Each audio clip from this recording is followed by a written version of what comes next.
And we're here because of Klein Avenue. And I'm really happy that our governor is going to be here today to talk about the 240 jobs that Maryville has brought to the state of Indiana. However, there are probably a lot more people that could be put to work rebuilding Klein Avenue than this job that's going to be, you know, down in Maryville. So I'm pretty angry the fact that all of the legislators, not just Senator Randolph and I, but all of us have taken a real stand to have Klein Avenue rebuilt. We've been told everything but the truth over the last couple of years, and so I think it's about time that we talked about. I'm specifically here to talk about I-69 today and the amount of money that it's cost for a road that's being built between Evansville and Indianapolis. It's going to, by the time it's done, cost $3.5 billion. And it's going to add it's going to eliminate at least 13 minutes of travel time between Indianapolis and Evansville. There have been other routes that have been proposed that would do a lot less environmental damage. There's a lot of issues that I want to get to, but let's narrow right now to, I've got 3 letters in front of me, July 12th, July 22nd, and August 2nd, and it looks as if there's kind of a progression here where you have sent letters to Michael Klein. In all irony, it's kind of odd that he's the commissioner that's dealing with the Klein Avenue thing. And then one to Governor Mitch Daniels, and you are asking Mitch Daniels to do what? Well, several things. I want him to take a second look in terms of the Klein Avenue issue. The people that he sent up here said that they wanted to come up here and have an open forum to get the input from the people within the community concerning their thoughts about Klein and how important it is for them. First of all, we have to consider the fact that they're not familiar with the region at all. They don't know how important the arteries, by arteries I remember the roads and the highways, are to northwest Indiana. And so when they came up here, I think they had a preconceived mind already to not even go along and rebuild it, period. I think there was a pretense when they came up and said that we want to get input from the residents, local officials, business people concerning their thoughts about whether or not we should rebuild Klein. If I can recall, going back when it happened in November, when they first discovered the deficiency on the bridge, first thing that the governor indicated is that we've got $90 million right away we're going to rebuild, period.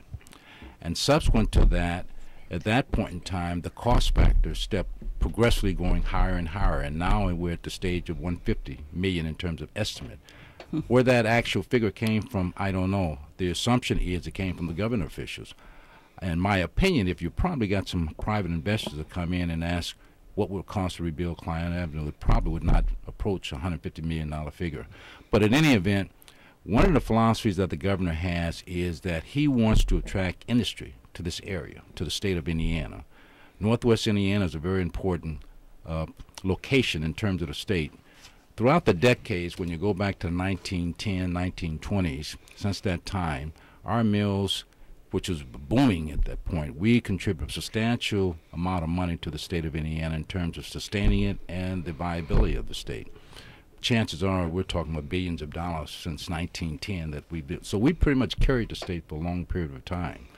And all of a sudden that we're in a situation where now the mills aren't what they used to be. We don't have 30 and 40,000 people working there. We've got maybe 1,000 here, 2,000 there. But the bottom line is that we've contributed a substantial portion of income to the state to sustain the well-being of the state, to help provide the services for the residents.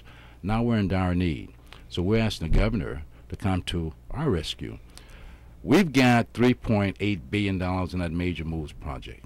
That was for supposedly infrastructure, building roads throughout the state.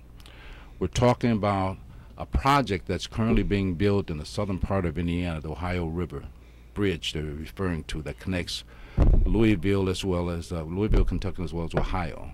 The cost is a little over $4 billion, of which Indiana's expense portion of that, they're going to have to come up with close to $500 million, $500 million roughly. And we're talking about a bridge here of roughly, if we go by that figure, it's $150 million. Now, how important is that bridge? We've got the RDA talking about we want to expand and do all we can to attract industry to our area. We were created for that purpose, for economic development. One of our major projects is expansion of the Gary Chicago Airport. We believe so much in that we're going to put in $153 million to extend that runway. That runway right there has connect access to Chicago. We want to bring the Chicago market. What is a major artery that connects the Gary Chicago Airport? Klein Avenue. Klein Avenue is the key. It is the key that gives access to not just Lake County, but Porter County, Stark County, Newton County, LaPorte County, St. Joe County. Okay, let's stop it right there. All right, so the importance of Klein Avenue, I think pretty much to everybody that's listening kind of intuitively understands. It's like, are you kidding me? Yeah. But I think one of the things that you've brought up, and I think Linda was darn tootin' man when she walked in, because she's saying I'm being so nice to the governor, is that there's so much money going down to the Ohio River Bridge and to I-69. The major moves money is just about gone. There's some of it that's in a trust that we can't get our hands on.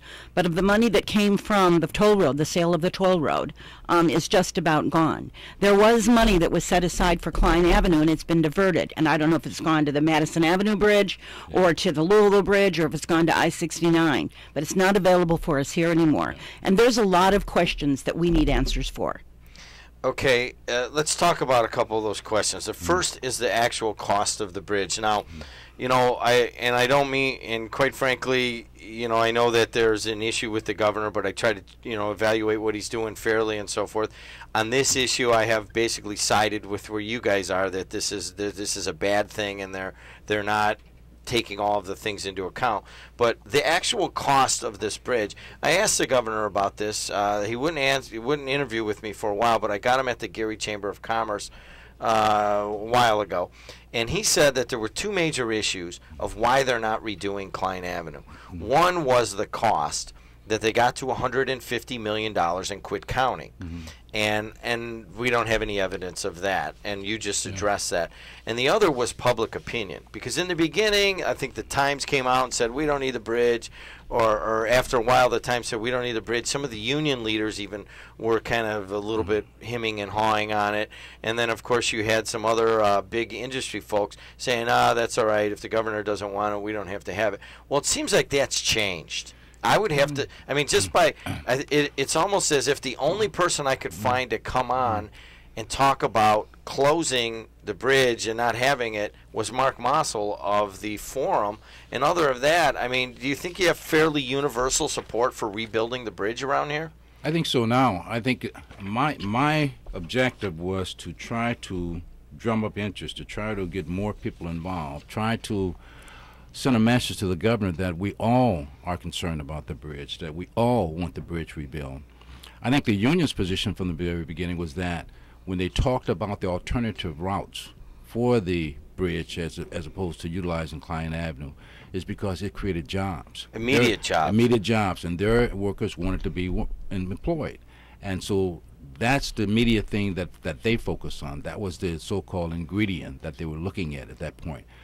Since that time, they've looked at it and assessed the long-range effect of that.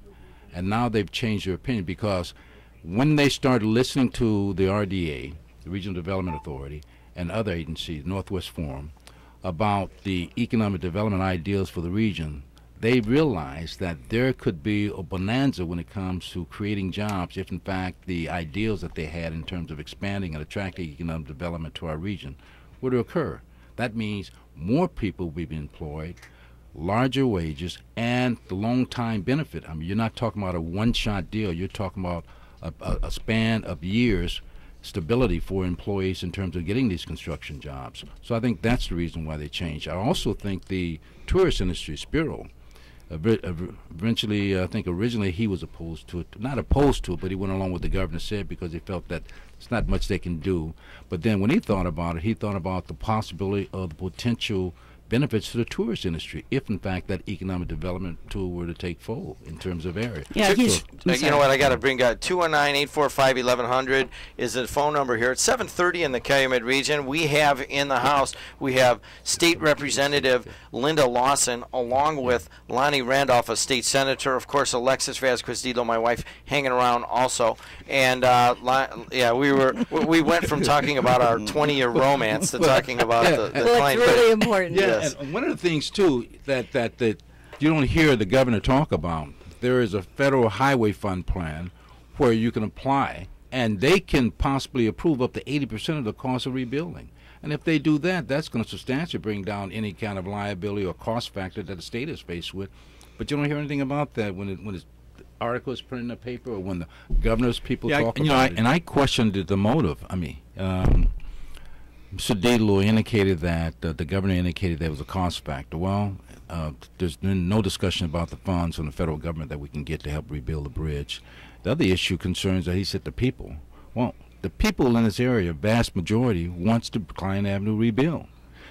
He just recently, I think the RDA just recently sent a letter along with the Northwest Indiana Forum, I believe, as well as the board members of the Gary Chicago Airport to the governor indicating that they favor rebuilding Klein Avenue. And then when we had the case in point, there was a notice sent to the area saying that IDOC people were going to be up here at Central High School to discuss the thoughts and get the opinions of the people. But unbeknownst to the people, the week before they had already made up their mind. In the middle of the night, they came and just tore up one part of the bridge right around the Markstown area. No one had notice of that. I checked with the police chief in East Chicago. He said that they were not even aware of that. No notice was given to them by the Indiana Department of Transportation because they should have been there for a safety factor. If, in fact, something had went wrong, somebody got hurt, then somebody would have been pointing the finger at somebody. But the bottom line is that that was an example of them showing by conduct. Do they really mean what they say? They say one thing and conduct shows something else. Majority of the people in Northwest Indiana want Klein Avenue rebuilt. That's the bottom line, and that's not consistent with what I think that we don't. I mean, when you add all of this up, it's almost as if it doesn't add up. In other words, there's no, and I've said this several times, there's nowhere in America that we can find where you have a divided highway where you stop it, run it through a residential and industrial area, and then reattach it at some other point. There's nowhere that we know of that they've done this, and furthermore, I haven't really been able to find a place in Indiana where they basically held up an area saying that if you want your bridge fixed, you guys got to pay for it yourself. I mean, so you really got two kind of deep, almost anti-Regent sentiments going on with this. So is there something else we're all missing? Yeah, is there something we're missing here? That's one of the points I brought up in my letter. Is there an alternative motive, ulterior motive that international They don't like that, by the way. But no, that's a real question. Absolutely. Is there an ulterior motive? There must be, because the logic doesn't make any sense. It's a vital piece that we need for economic development. It's a vital piece that fits part of the puzzle that we're trying to put together here in Northwest Indiana. Well, when you consider all the things that's happening, like BP Amico, they've got the expansion. Yeah, they maneuvered around it in terms of trying to deal with it, including going with their expansion. But still, they've had some problems in terms of getting materials here. Well, and I think that, for instance, today the governor is going to be in the region. He's going to be out in Maryville. Then he's going to be in Munster announcing this new company coming and and getting 240 jobs to the region. But the question is, and we also had another company, I think it was CN, coming as well. Now that is all really good news for the region, and we want to see companies come, especially to Northwest Indiana. But the problem is, are these companies aware of the fact that one of our vital highways getting us from Illinois to Indiana and all the Northwest areas that they need to go to actually just ends? It ends, they have to get off, reconnect. Are they aware of this? And what is that going to do to their production when you've got to come off of Klein Avenue, go through Dickey Road and all of this other, and not to mention what's happening in that little residential area? Yeah, I think they probably, when a business relocates, that's going to be very expensive, very time-consuming, very cost-effective for them. And one of the things they look at is they want to maximize efficiency in terms of increasing their profits and minimize their expenses. So they probably looked at that. But chances are there's probably some additional motivative, some additional incentive that the state of Indiana has offered them. And the thinking of their mind has been relocating over here. One of the avenues they probably looked at is the corporate income tax. It's like 8.5. Eventually we're going to lower it down to 6.5 with this past legislation that we had on that. They probably considered that, but I would suspect that there's been some additional incentive offered to them so they won't change their mind in spite of that, which supersedes the additional cost factor they might have in terms of transporting goods over here.